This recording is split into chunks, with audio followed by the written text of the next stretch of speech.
Variable number 4. Positive customer reviews. We're talking about the 12 variables of having a high converting website.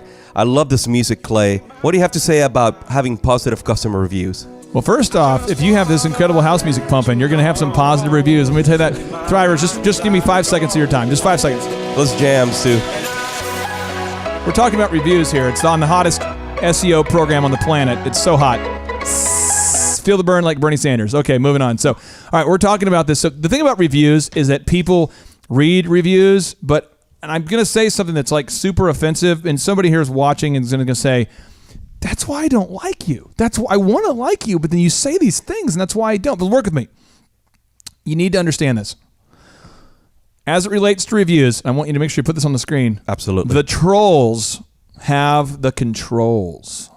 Ooh, that's like a good one. That's deep. And I tell clients this all the time. The trolls have control. So I'm going to tell you a little story.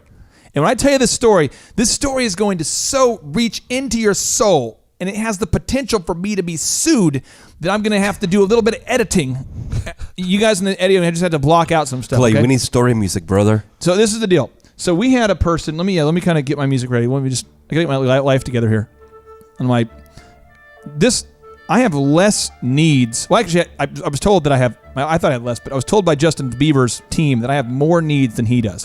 Okay, but anyway, so here we go. So if you go on to the elephant in the room and you Google Tulsa men's haircuts, first off, Google Tulsa men's haircuts. Okay. So let's say that I want to get my hair cut and I live in Tulsa. What would you type in? Tulsa men's haircuts? Maybe somebody else says I wouldn't. I would type in Tulsa haircuts. Fine, let's do that. But we only service men. So let's Google Tulsa haircuts. What you want to do is you'll keep those fingers on the home row and you just kind of... Yeah. Okay. The next part. Now, there it is again, okay? Now, you see elephant in the room, it's the second listing, you know? Yep. If you scroll down a little bit, you see there it is again? Yep. Now, what if you're like, no, I would search for barbershops. I would not do either one because I'm crazy. Awesome, do it. Fine. Tulsa barbershops. So let's Google Tulsa barbershops. Bibbidi bobbidi barbershops. Barberia. There you go. Oh, yeah, there we go. Domination. And then if you're like, I wouldn't do that at all. I would type in Tulsa straight razor shaves because nobody knows what a real straight razor shave is like except for me, and I know the secrets to life. You could either way, we dominate. We always win. Now here's the deal: is when you click it, go ahead and click on the site and click on reviews. Look at that, 58. We dominate. By the way, we're everywhere.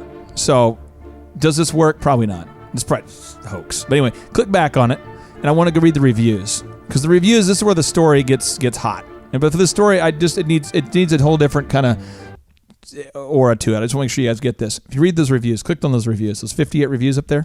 So you're saying that having positive reviews can cause me to make money on my website, Clay? It can, but you see where it says 58 reviews? You see it right there? Yeah. Yeah. Yeah, sorry. It's okay. Technical difficulties. I want you to click on the to the right there. Yeah. What am I? Click on that. There yes. it is. Got it. Now, here we go.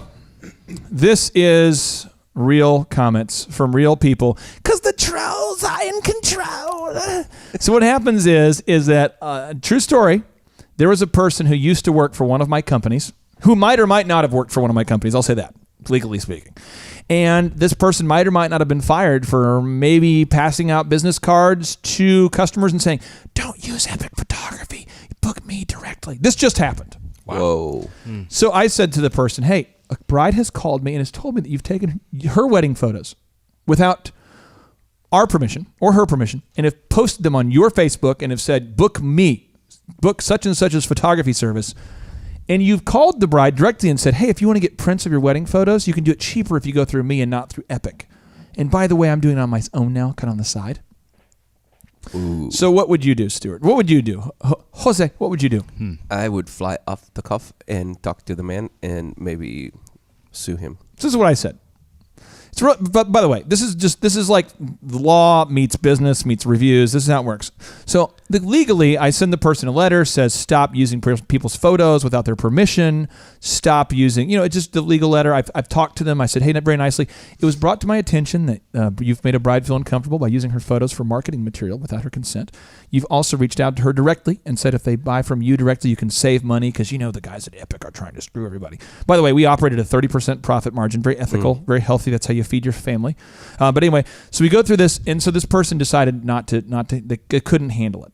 They just couldn't handle it. They're just like, you don't even understand. It's so you just want us to work every weekend. And I'm like, well, it's because it's weddings, and most people don't get married on Tuesdays. And we're on wedding season. And we're a wedding photography company. That's why I can't work for you. Don't understand my needs. I mean, seriously, that's how it was. Wow.